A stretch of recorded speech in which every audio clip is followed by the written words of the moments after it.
Let's play a game.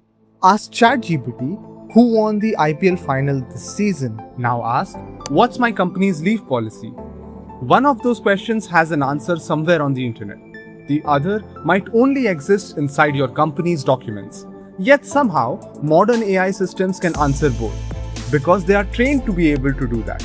And that ability has a name: Retrieval Augmented Generation, or simply RAG.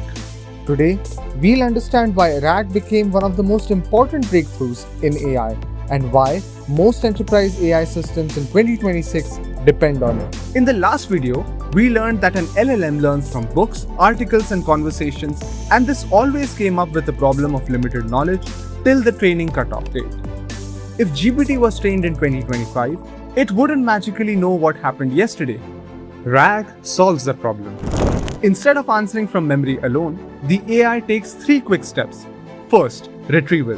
When you ask a question, the system scans sources to find the exact paragraph that matters. Second, augmentation. It bundles those specific facts together with your question. Third, generation. It sends that evidence to the LLM and says, use these facts to build the answer. The AI isn't remembering anymore, it's citing. That's why it's called Retrieval Augmented Generation. This is why a customer support bot can tell you about a return policy that changed yesterday, even though the model itself was trained months ago. Nobody retrained the brain. It was already trained to look up the most relevant documents before answering. Somebody just updated the documents it's allowed to read from. It's also why RAG shows up everywhere in real products. Internal company chatbots that know your company's actual documents, AI tools that cite their sources, assistants that can answer questions about a PDF you just uploaded 5 seconds ago. None of that knowledge lives in the brain, it lives in the documents. The brain just reads and responds. Here's a debate worth knowing about because you'll see it online.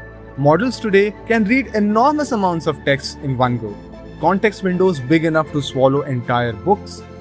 So some people are asking, if you can just paste the whole document in, why bother with the retrieval step at all? Fair question.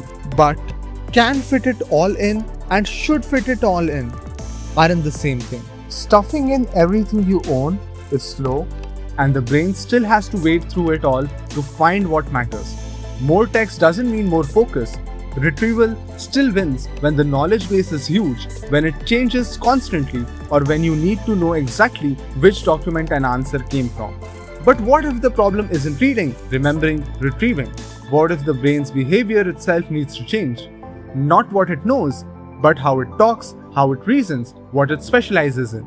That's not a notes problem, that's a fine-tuning problem. Next episode, we open up the brain itself.